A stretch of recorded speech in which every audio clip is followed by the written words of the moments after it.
తెలుసుకుందాం. దేవుని దూత చెప్తుంది, ఇదిగో ప్రజలందరికీ కలుగబో మహా సంతోషకరమైన సువర్తమానము నేను మీకు తెలియజేయుచున్నాను. అబ్బో, చాలా మంచి సువర్తమానం. దేవుడు లోకమునకు వచ్చి ఉన్నాడు. తన మహిమను విడిచి మనిషి రూపం, మానవ రూపం ధరించుకొని వచ్చినాడు. చాలా గొప్ప సంతోషకరమైన కార్యం. అయితే ఎందుకు వచ్చినాడు? ఆయన మనల్ని విమోచించడానికి వచ్చి ఉన్నాడు. ఆ సంగతి మనం మర్చిపోతున్నాం. క్రిస్మస్ అంటే సున్నాలు కొట్టుకోవటం, కొత్త బట్టలు, మ్యాచింగ్లు, వాటికి వర్క్లు, జాకెట్లు, ఇవి చూసుకోవటం మన స్త్రీలకి ఆనవాయితీ.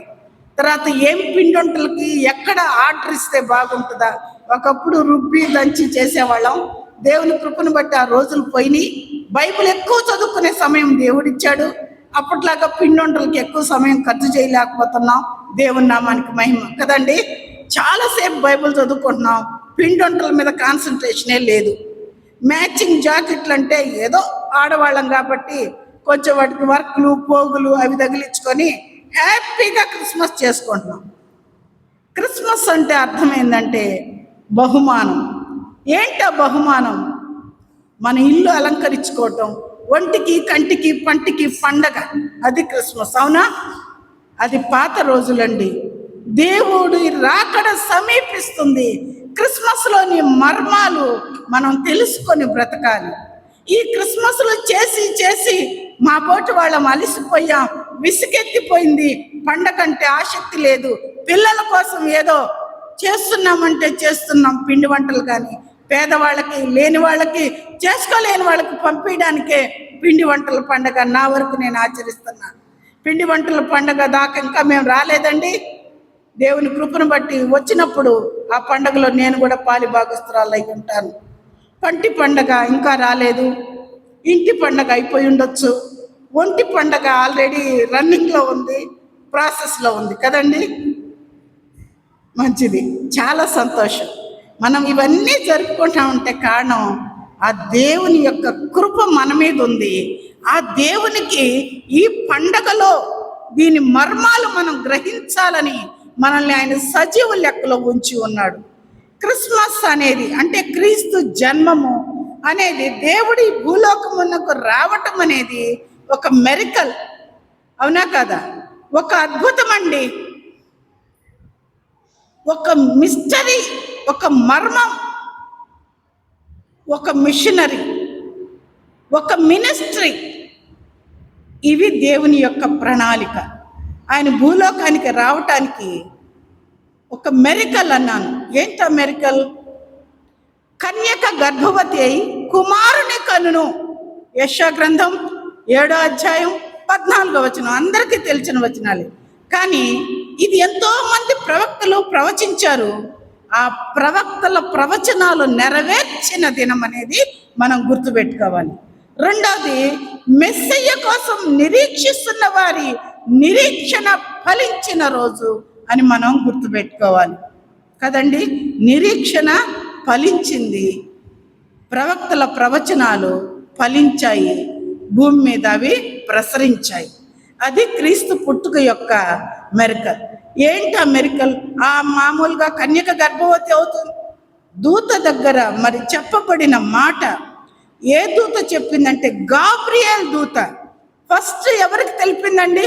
ఒకసారి తెలిసిన మంచి క్రైస్తవులు చేతులు ఎత్తండి. దూత క్రీస్తు పుట్టుకను గురించి ఎవరికి తెలిపింది? కాదండి, దానియేలుకు తెలిపింది. హల్లెలూయా! నాకే ఓటు, నాకే మార్కులు. దానియేలుకు తెలిపిందండి. ఆయన ఎందుకు వస్తాడు? అభిషక్తుడు వస్తాడు. ఎన్ని వారాలు పడతాయి, ఎన్ని వారాల శ్రమ, మనం ఇప్పుడే మన వాక్య భాగంలో మనం చదువుకున్నాం. నువ్వు బహుప్రియుడివి దానియేలు, నువ్వు కలవరపడద్దు.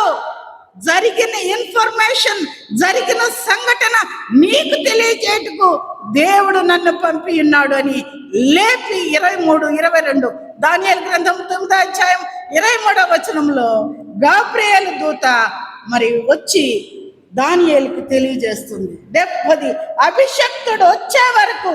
ఎవరండి అభిషక్తుడు? మెస్సయ్య. దయచేసి ఫుట్నోట్ చూడండి.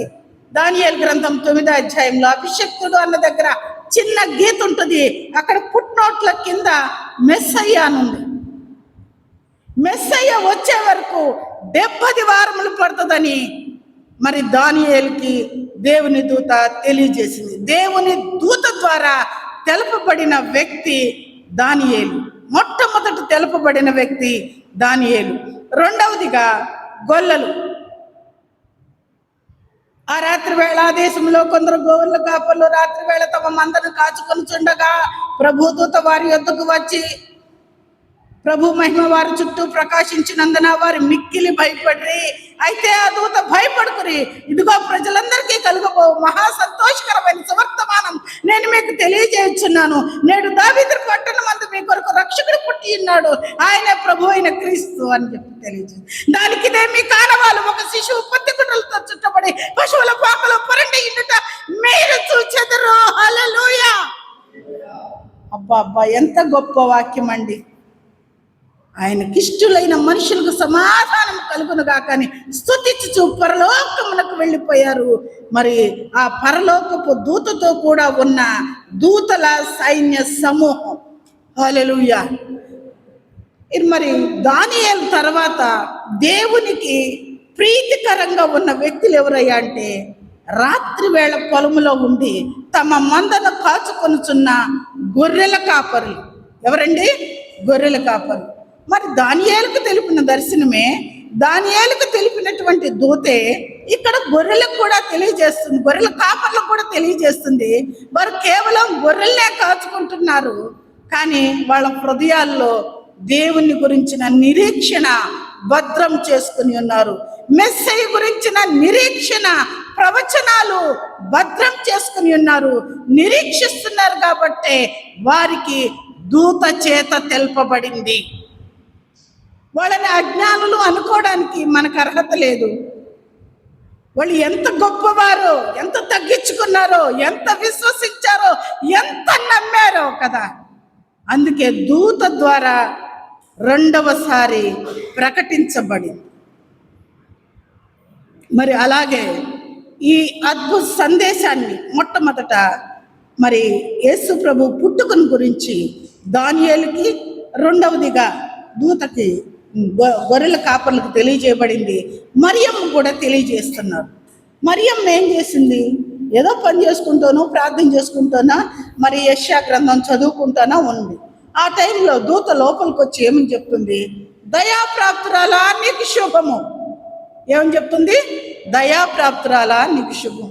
ఏమిటి శుభవచనమని ఆలోచించుకొని చుండగా నీవు గర్భవతి అయి కుమార్ని పొందువు. వెంటనే ఏమంటది? వెంటనే యాక్ట్ అయిపోయి, పురుషుని ఎరుగని దానికి ఎలాగ సాధ్యము? పురుషుని నేను ఎరుగను, నేను ఎట్ట గర్భం ధరిస్తానని ఆమె వెంటనే అడిగినప్పుడు, పరిశుద్ధాత్మ నిన్ను కమ్ముకును, పరిశుద్ధాత్మ వల్ల నువ్వు గర్భం ధరిస్తావు, నీకు పుట్టబోవు శిశువు పరిశుద్ధుడై ఉండును. ఒకసారి లూకా గ్రంథం 1వ అధ్యాయానికి రెండమ్మ 1:34 చూడండి.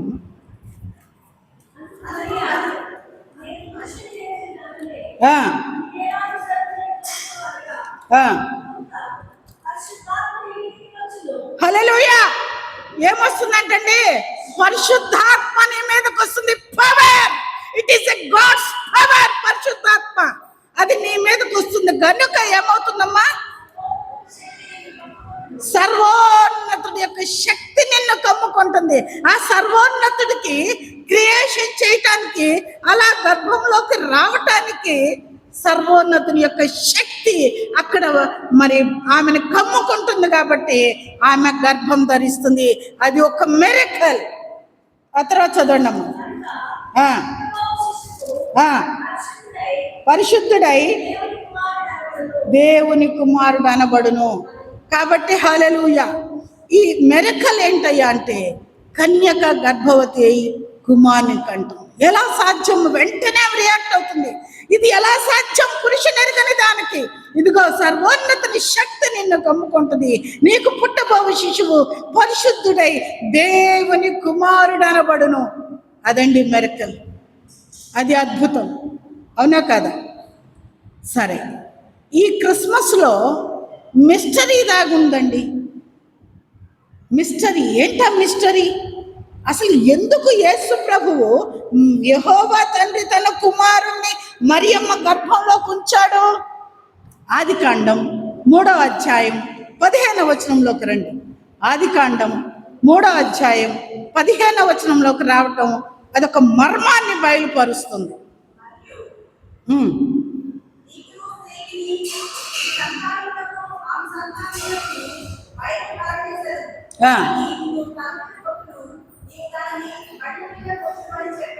హల్లెలూయా. చాలు. నీకును స్త్రీకిని, నీ సంతానానికి స్త్రీ సంతానానికి వైరము కలుగు చేసేదను. హల్లెలూయా. అది నిన్ను తల మీద కొడుతుంది, నువ్వు వారిని మడిమ మీద కొడతావు. మడిమంటే పాదాలకే కదండి ఉంటుంది. మా ఊర్లో మడిమని పాదాలని అంటాం, అవునా కాదా? మడిమ మీద కొట్టడం ఏంటి? తల మీద కొట్టడం అంటే సాతాన్ని నిర్మూలన చేయటం. అందుకే దేవుడు ఈ లోకానికి వచ్చాడు. అది మిస్టరీ. ఎప్పుడో యెహోవా తండ్రి ఈ మాట నిర్ణయించి ఉన్నాడు. నీకును స్త్రీకిని, స్త్రీ సంతానం కంట, స్త్రీ కంటే దేవుని రక్తములో కడగబడి ఆయన గాయముల చేత పుట్టినటువంటి, అంటే ఆయన గాయముల ద్వారా మారు మనసు పొంది రక్షణలోకి వచ్చిందే స్త్రీ. అది సంఘం. అర్థమవుతుందండి? ఆదాముని ఎలా చేశాడు? చేతి పనితో చేశాడు. ఆయన మహిమతో క్రియేట్ చేశాడు, మట్టితో చేశాడు. మరి హవ్వని ఎలా తయారు చేశాడు? ఆదాము యొక్క పక్కటెముకను తీసుకొని హవ్వగా తయారు చేశాడు. ఇక్కడ సంఘము అనే హవ్వ దేవుని యొక్క గాయముల్లోంచి ఉద్భవించిందే సంఘం. మారు మనసు పొంది రక్షణలో ఉన్నదే సంఘము. ఆ సంఘమే స్త్రీ. నమ్ముతారా? ఓకేనా? ఆ స్త్రీ సంతానం ఎవరు? మారు మనసు పొంది రక్షణలో నివసిస్తున్న ప్రతి ఒక్కరూ, ఆ సంఘ సభ్యులందరూ ఆ స్త్రీ సంతానమే. అర్థమైందండి మిస్టరీ? మారు మనసు పొంది సంఘం ఒకటి ఏర్పడింది, దేవుని గాయముల చేత నిర్మించబడింది. ఈ ఏర్పడిన సంఘం బయటికి వెళ్ళి పిల్లల్ని కంటుంది, సువార్త ప్రకటిస్తుంది. అక్కడక్కడ సువార్త ప్రకటించి ఒక్కొక్క బిడ్డను సంపాదించుకుంటుంది. ఆ సంతానమే స్త్రీ సంతానం. హల్లెలూయా. అలా రక్షించబడిన వారికి సైతానికి ఎప్పుడు వైరమే. హ్యాపీగా క్రిస్టియన్స్ మని ఒక పాట్ బిర్యానీ తెచ్చుకొని, పెద్ద లాంగ్ ఊగే చైర్ ఒకటి తెచ్చుకొని కూర్చొని ఉండేది కాదండి క్రిస్టియానిటీ. అది కాదు దేవుని సంఘం యొక్క పని. కిళ్ళీలు వేసుకొని జబర్దస్త్గా కూర్చొని టీవీలు ఆన్ చేసుకొని రిమోట్లు చేతిలో పెట్టుకునేది కాదు క్రిస్టియానిటీ. ఎప్పుడు వైరమే. అది నిజమైన క్రైస్తవ జీవితం. నీకును స్త్రీకిని, స్త్రీ సంతానానికి నీకు వైరమే. దేవుడే పెట్టాడు. జయించిన వారికి పరలోకపు మన్నాను భుజం పనిస్తున్నట్టున్నాడు దేవుడు. ఈ వైరంలో గెలవాలి. ఎలా గెలవాలి? పాదములు కుట్టటం అంటే సువార్తను చెడగొట్టటమే. యెషయా గ్రంథం 52వ అధ్యాయం 7వ వచనంలో ఒక మాట ఉంది. సువార్త ప్రకటించుచున్న వాని పాదములు పర్వతముల మీద ఎంత సుందరములై ఉన్నవి. హల్లెలూయా. మంచి గొలుసులు, పారాణి, పసుపు, చక్కగా మెట్టెలు, ప్రతి ఏలుకి మెట్లు పెట్టుకొని ఉంటే ఆ పాదాలు సుందరములంటంలా నా దేవుడు. సువార్త ప్రకటించు వాని పాదములు పర్వతం మీద ఎంతో సుందరములై ఉన్నవి. ఆ పాదాలని కొడుతుందండి సైతాను. ఆ పాదాలను కొడుతుందండి సర్పం. కుట్టడం అంటే ఏంటంటే సువార్తని చెడగొట్టడం, సువార్తని డిస్టర్బ్ చేయటం, సువార్తని చెల్లా చెదరు చేయటం. పాము కరిస్తే ఊరుకుంటామండి? అబ్బా అయ్యా అమ్మ అల్లాడిపోతాం, మంత్రకాడికి ఆడిపోతాం, ఇంజక్షన్ వేయించుకుందాం. ఇలా ఉన్నప్పుడు నువ్వు చేస్తున్న పని డిస్టర్బ్ అయిపోతుంది. డిస్టర్బెన్స్ క్రియేట్ చేస్తుంది సైతాను. సువార్త పనిలో సాగనీదు, సువార్తని ఏకదాటిగా జరగనీదు. దాని పనే అది. ఇందాక పాస్టర్ గారు ప్రార్థన చేస్తూ ఒక మాట అన్నారు. సువార్తను ఆటంకపరుస్తున్న వారిని బంధించండి ప్రభా. నో బంధింపు. బంధించడానికి మనకు అధికారం లేదు. ప్రభువే తన ప్రజలు ఎట్లా దీన మనసు కలిగిన వారి పట్ల దయ కలిగి తన సేవకుల పట్ల శత్రువుకు ప్రతీకారం చేస్తాడు. ఏమని బంధిస్తాం? ఆయనే ఇచ్చాడు అధికారం. సిద్ధపడండి, రోషం పోనండి, పౌరుషం తెచ్చుకోండి. క్రీస్తు పుట్టినరోజు, దానిలోని మర్మాన్ని గ్రహించండి. స్త్రీ సంతానాన్ని ఎంతమందిని తయారు చేశాం. మనకు మత్తయి సువార్తలో కూడా వంశావళులు చెప్తూ యాకోబు మరియ భర్త అయిన యోసేపును కనెను, ఆమె యందు అని ఉంది. అంతకుముందు మొదటి అధ్యాయంలో వచనాలు చెప్తూ హారోకును కనెను, సానోకు హారోకును కనెను, ఇట్లా అంత మగవాళ్ళ పేర్లు లిస్టు చెప్పి ఇక్కడికి వచ్చేటప్పటికే ఆమె యందు యేసు క్రీస్తు పుట్టినానుంది. ఒకసారి చూస్తారా? ఆమె యందు కన్నాడు అంటే స్త్రీ సంతానం. ఖచ్చితంగా యేసు ప్రభు స్త్రీ సంతానం. ఆయన అంగీకరించిన వారు ఆయన పిల్లలు. ఆయన సువార్త ప్రకటిస్తున్న వారి పాదములు పర్వతం మీద ఎంతో సుందరములు. ఆ పాదాలను కాటేయటానికి వస్తున్నాడు సర్పం. వాడి కుయుక్తులు ఎరగాలి మనం. అది క్రిస్మస్లోని మిస్టరీ. అర్థమైందండి? అది మిస్టరీ. మెర్కల్ విన్నాము, మిస్టరీ విన్నాము, మినిస్ట్రీ చూద్దాం. ఆయన ఒక మిషనరీగా వచ్చారు. మిషనరీ ఏంటి? ఆయన మిషనరీ. దానియేలు గ్రంథం 9వ అధ్యాయం 24వ వచనం ఎవరైనా బిగ్గరగా చదవండి. తిరుగుబాటును మార్పుటకును, పాపమును నివారణ చేయుటకును, దోషము నిమిత్తము ప్రాయశ్చితం చేయుటకును,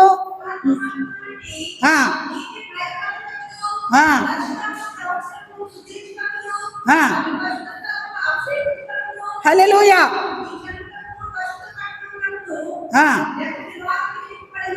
హల్లెలూయా, స్తోత్రం.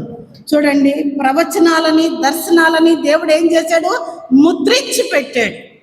అందుకే ఆయన వచ్చాడు ఈ లోకానికి. అది ఆయన మినిస్టరీ, ఆయన సేవ. క్రీస్తు పుట్టుక ఒక అద్భుతము, ఒక ఆశ్చర్యము, ఒక మర్మము, ఒక సేవ. ఆ మినిస్ట్రీ అంటే అది చేయటానికి వచ్చాడు. ఏం చేశాడు? మొట్టమొదట తిరుగుబాటును మాన్పుటకు 6 రకాలైన పరిచర్యలు ఈ వాక్య భాగంలో మనం చూస్తాం. 2 పాపమును నివారణ చేయుటకు, 3 దోషం నిమిత్తము ప్రాయశ్చిత్తం చేయుటకు. హల్లెలూయా. 3వ అంశము చాలా ముఖ్యమైన అంశం. దోషము నిమిత్తము ప్రాయశ్చిత్తం చేయాలి. ఎన్ని గొర్రెలు, ఎన్ని దూడలు, ఎన్ని మేకలు, ఎన్ని పావురాళ్ళు, ఎన్ని గువ్వలు, అవి ప్రాయశ్చిత్తం చేయటానికి ఇన్ని మూట కట్టుకొని యేసు ప్రభు ఈ లోకానికి రాలేదండి. వాటి బదులు ఆయన బలైపోవటానికి ఈ లోకమునకు వచ్చాడు. ప్రాయశ్చిత్తము తన శరీరం ద్వారా, తన రక్తం ద్వారా విమోచన కలుగు చేయటానికి యేసు ప్రభువు ఈ లోకమునకు వచ్చారు. మర్చిపోవద్దు క్రైస్తవులారా, క్రిస్మస్ క్రైస్తవులారా, ఈ మర్మాన్ని మర్చిపోవద్దని బతిమాలుకుంటున్నాను. తర్వాత పరిశుద్ధ పట్టణమునకు ముద్రించాలంట. ఏం ముద్రించాలి? ప్రవచనాలు ముద్రించాలి. దానియేలుతో చెప్తాడు, దానియేలు వీటిని ముద్రించి భద్రపరచు, వీటిని బయలుపెట్టవద్దు. ముద్రించే అధికారం ఎవరికి ఉంది? అభిషక్తుడికి ఉంది. అభిషక్తుడు రావడానికి ఎన్ని వారాలు పడుతుంది? 70 వారాలు పడుతుంది. అభిషక్తుడు అంటే ఎవరు? మెస్సయ్య. ఈ మెస్సయ్యకి 6 పరిచర్యలు ఉన్నాయి.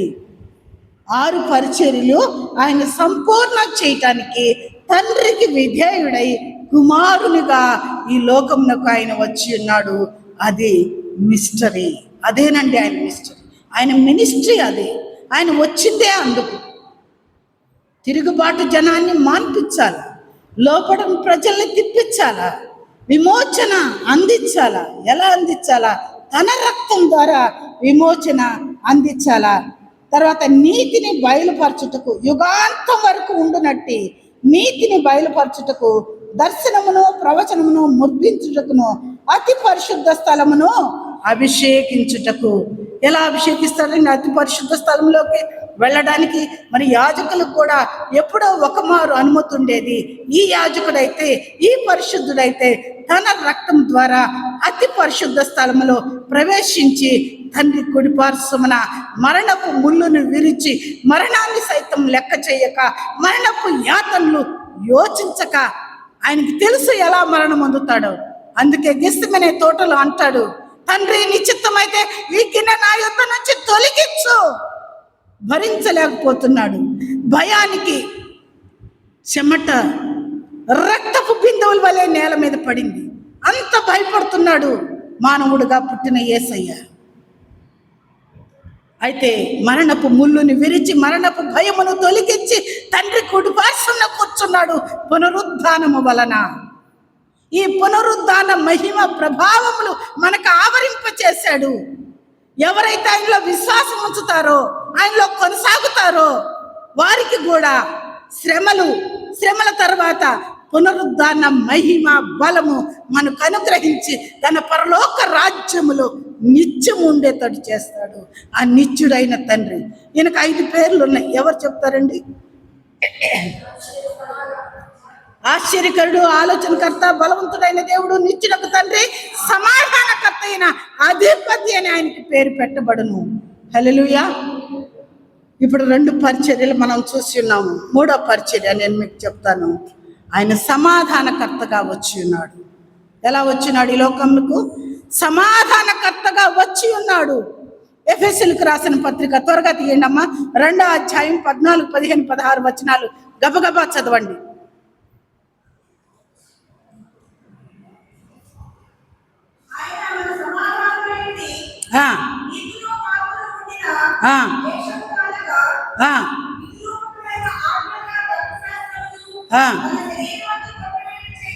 చాలమ్మా.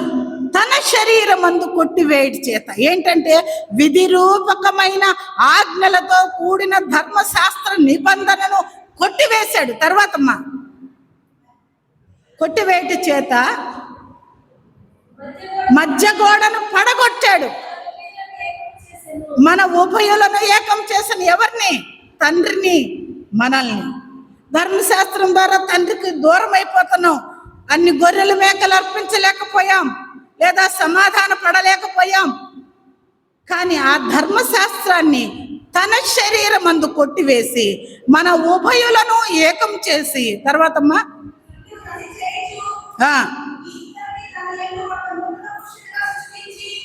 అందరినీ ఏకం చేసేసాడు. ఎవరిని? అన్యజనులు లేదు, యూదులని లేదు, అందరినీ దేవునిలో ఏకం చేసిన మహనీయుడు, మహాత్ముడు, సమాధానకర్త. ఆయన ఏం కలుగు చేశాడంట? మనకి సమాధానం కలుగు చేయవచ్చాడంట. హల్లెలూయా, హల్లెలూయా. కాబట్టి ఆయన సమాధానకర్తగా ఉన్నాడు. అంతేకాదు ఆయన సువార్తికుడుగా కూడా ఉన్నాడు. సమాధానకర్తగా ఉన్నాడు, సువార్తికుడిగా కూడా ఆయన పరిచర్య చేశాడు. మత్తయి సువార్త 4వ అధ్యాయం, మత్తయి 4:17 చదవగలిగితే చదవండి. యేసు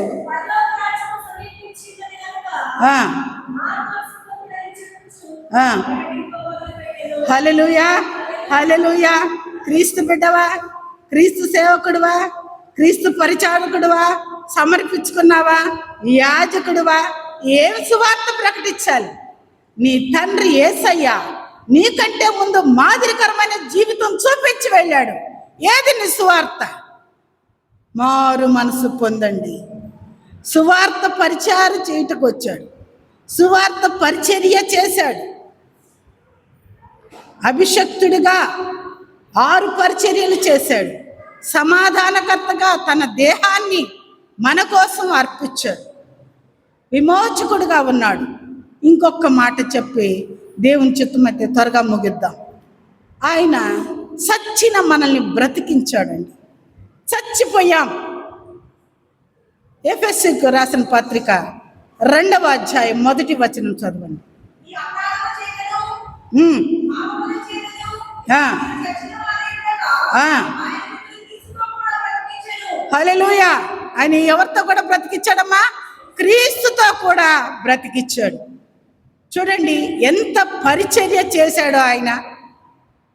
మనమైతే కొంచెం హోదా కలిగి ఉంటే అక్కడున్న గ్లాస్ ఇటు అందుకోలేం. ఆ గ్లాస్ ఇటీ, ఆ గిన్నెటి, ఆ వాచ్ ఇటీ, ఆ షో ఇటీ, ఈ షోలతోనే మన బతుకు సరిపోతాము.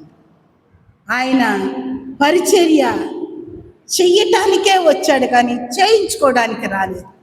ఎంత గొప్ప పరిచర్య చేశాడంటే చచ్చిన వారమైన మనల్ని బ్రతికించుటకు తన దేహాన్ని శిలువ మీద అర్పించిన ప్రియుడు మన యేసయ్య.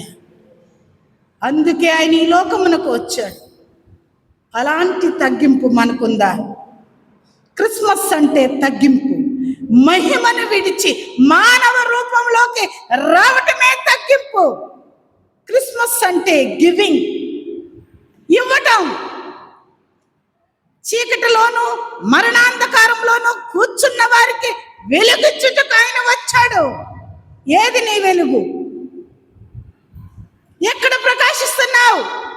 బార్లర్లోనా, హోటళ్లలోనా, సినిమా హాళ్లలోనా? ఏడ నీ వెలుగు? ఏది నీ క్రైస్తవత్వం?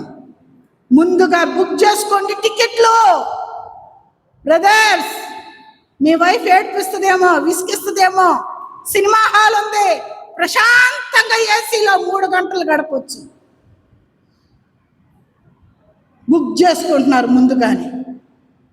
మా సంఘంలో నాకు తెలిసి కొందరు, అంటే ఇది కాదండి, డౌనీ హాల్, మార్నింగ్ చక్కగా డౌనీ హాల్లో కనబడతారు. ఈవినింగ్ హాస్పిటల్కి వెళ్తున్నా, బజార్కి వెళ్తున్నా, థియేటర్లోంచి బయటకు వస్తున్నారు. అక్కడి నుంచి అటే కంటిన్యూ చేశారంట. ఆయన ప్రయాణం కొనసాగించాడు. దేవుళ్ళలోకి వచ్చాడు, హాల్లోకి వెళ్ళాడు, బయటకు వెళ్తాడు, బార్లోకి వెళ్తాడు. ఈ రకంగా ఒక వ్యక్తి జీవితం కొనసాగుతూ వచ్చింది. అలా ఉండకూడదండి. క్రీస్తు మన కోసం ఎందుకు వచ్చాడు? ఈ క్రిస్మస్ ఆంతర్యం ఏమిటి? దీని మర్మం ఏమిటి? దీని పరిచర్య ఏంటి? దీని వెనుకున్న క్రీస్తు ఉద్దేశం ఏమిటి? గ్రహించిన వారమై మనం ముందుకెళ్ళాలి. లేదండి, మేము నీతిగా బ్రతుకుతున్నాం, శోధనలు మనల్ని వెంటాడుతున్నాయి.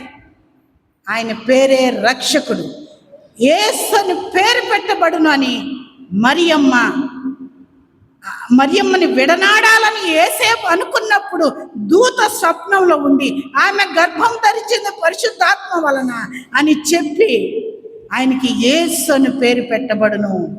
యేసు అనగా రక్షకుడు, క్రీస్తు అనగా అభిషక్తుడు, ఇమ్మానుయేలు అనగా దేవుడు మనకు తోడు. హల్లెలూయా. ఒక ఆమె అంటుంది, రేపు సాయంత్రానికి బుక్ చేసుకున్నాం, ఆ దేవుడి దయ వల్ల టికెట్లు దొరికితే బాగుండు. అబ్బా, నాకెంత ఆశ్చర్యం వచ్చిందో. టికెట్లు దొరకాలంటే దేవుడు దయ ఉండాలంట. దేవుడు తోడున్నాడు.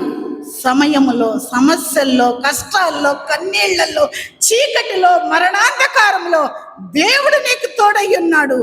అదే క్రిస్మస్. ఆయనే ఇమ్మానుయేలు. ఎలాంటి తోడు? రక్షించే తోడు, విమోచించే దేవుడు తోడు, కాపాడే దేవుడు తోడు నీకుంది. మర్చిపోబాకు. మారు మనసు పొంది రక్షణ పొందితేనే నువ్వు క్రీస్తు సంఘములో చేర్చబడతావు. నువ్వు క్రీస్తు ఆ జనసంఖ్యలో రాయబడతావు. అప్పుడే నీకు విమోచన. నీ అలవాట్లు మాను, నీ చేష్టాలు మాను, నీ వ్యర్థ ప్రసంగాలు మాను, వేస్ట్ కాలక్షేపాలు మాను. అది క్రిస్మస్. ఎన్నో క్రిస్మస్లు మన జీవితంలో దాటిపోయినాయి. ప్రతి ఒక్కరింట్లో పండగంటే పలావ్ ఉడుకుతుంది ఖచ్చితం, లేదంటే పాట్ బిర్యానీకి ఆర్డర్ వస్తుంది. లేని వారికి పెడుతున్నావా? లేని వారికి పెడుతున్నావా? గతి లేక, తినలేక ఆశపడిన పిల్లలు ఎదురు చూస్తూ, అమ్మా వాళ్ళ ఇంట్లో వాసన వస్తుంది, బిర్యానీ మనం చేసుకుందాం అమ్మా అంటే మనకు లేదు అని చెప్పే తల్లులు బహుశా ఈ కాలనీలో ఉండకపోవచ్చు. ఎందుకంటే మీదంతా ఒకే క్యాడరు, ఒకే స్టేటస్ కాబట్టి.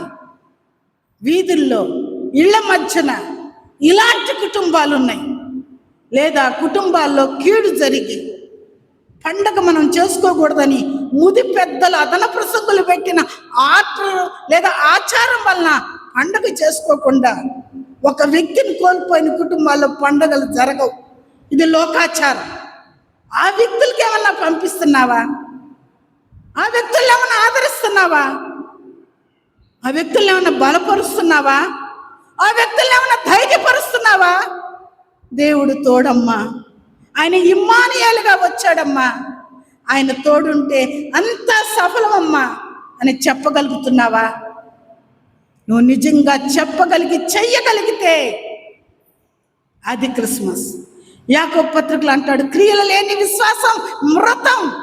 నీ సహోదరుడు ఆకలికొని నీ దగ్గరకు వస్తే చలి కాసుకో, వేణీళ్ళు కాసుకొని తాగు, పాలు కోసుకొని తాగు అని చెప్పటం కాదంట. నీ క్రియారూపకంగా ఆకలి కొన్ని వానికి ఆహారం పెట్టాలి. వస్త్రహీనుడు నీకు ఎదురైనప్పుడు వానికి వస్త్రాలు ఇవ్వాలి. ఇది క్రిస్మస్ మర్మం. అది తెలియక మనకి మ్యాచింగ్ జాకెట్లు దొరక్క నెల్లూరంతా తిరిగేస్తున్నాం. దానికి సరైన స్టిచ్చింగ్ పడక నెల్లూరంతా తిరుగుతున్నాం. ఆ టైం వేస్ట్ పనులు మానేయండి. ఒక సంఘం వాళ్ళు మేము పండుగలు చేసుకోమక్క అన్నారు 10 ఏళ్ల క్రితం. నాకు ప్రాణం ఉసూరుమనిపోయింది.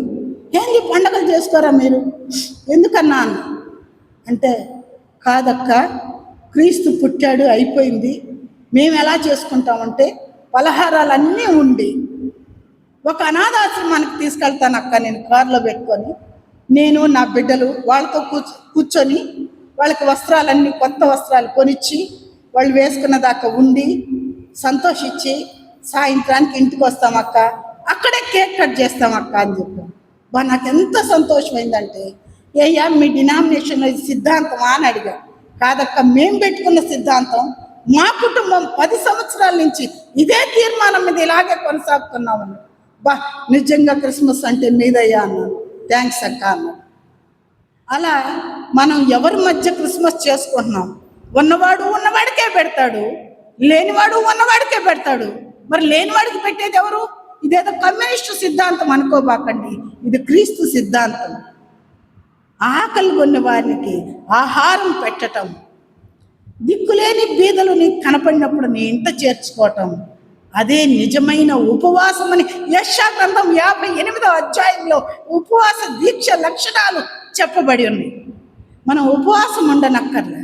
క్రీస్తు మనతో కూడా ఉన్నాడు, మనలో ఉన్నాడు. నువ్వు వండుకున్నది, నువ్వు కుట్టుకున్నది, నువ్వు కట్టుకున్నది లేని వారికి ఇవ్వగలిగితే అదే నిజమైన క్రిస్మస్. ఆయన ఇవ్వటానికి వచ్చాడు, లోకంలోకి సంతోషం ఇవ్వటానికి వచ్చాడు, నీకు తోడుగా ఉండటానికి వచ్చాడు, నీ అవసరతలు తీర్చుటకు వచ్చాడు, నిన్ను నన్ను తన నిత్య రాజ్యానికి కొనుక్కోవటానికి, తన రక్తం ఇవ్వటానికి వచ్చాడు.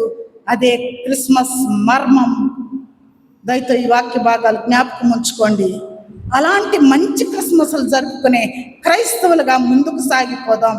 దేవుని ఆత్మ మనందరికీ తోడయ్యుండి అలా నీతి మార్గంలో మనం నడిపించినట్లు ఆయన యొక్క భారభరితమైన పరిచర్య 6 పరిచర్యల్లో మనం కూడా ఒకళ్ళమై ఆయనకి సపోర్ట్ ఇవ్వటానికి, లేదా ఆయన కోరుకున్న జీవితం జీవించడానికి పరిశుద్ధాత్మ దేవుడు మనందరికీ సహాయం చేసి క్రిస్మస్ సంతోష సమాధానకరమైన పరిస్థితులు మనకి మన కుటుంబాలకి నిత్యము దయచేసి నడిపించును గాక.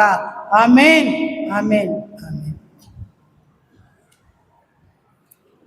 కృప కలిగిన తండ్రి పరిశుద్ధుడా, మీకు వందనాలు, స్తుతులు, స్తోత్రం నాయనా. ఇంతవరకు క్రిస్మస్ అంటే ఏంటో మీరు మాట్లాడారు ప్రభువా, మీకు వందనాలు, స్తోత్రాలు.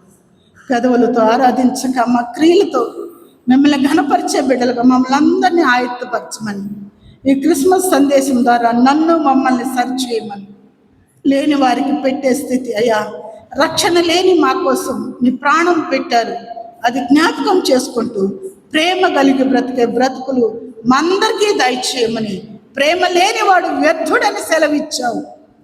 ఆ మాట మా నుంచి, మా తల మీద నుంచి కొట్టివేయబడి జయించిన జయ జీవితం కలిగిన వారై పరలోకపు మన్నా భుజించినట్లు, కొత్త పేరు మా మీద రాయబడినట్లు మమ్మల్ని సిద్ధపరిచి ఆయత్తపరిచి పరలోక రాజ్యానికి, నిత్య రాజ్య వారసత్వానికి మమ్మల్ని నడిపించే క్రిస్మస్ నాకు దయచేయమని వేడుకుంటూ యేసు నామములో ప్రార్థించి స్తుతించి ఘనపరిచి వేడుచున్నాను తండ్రి. ఆమేన్, ఆమేన్.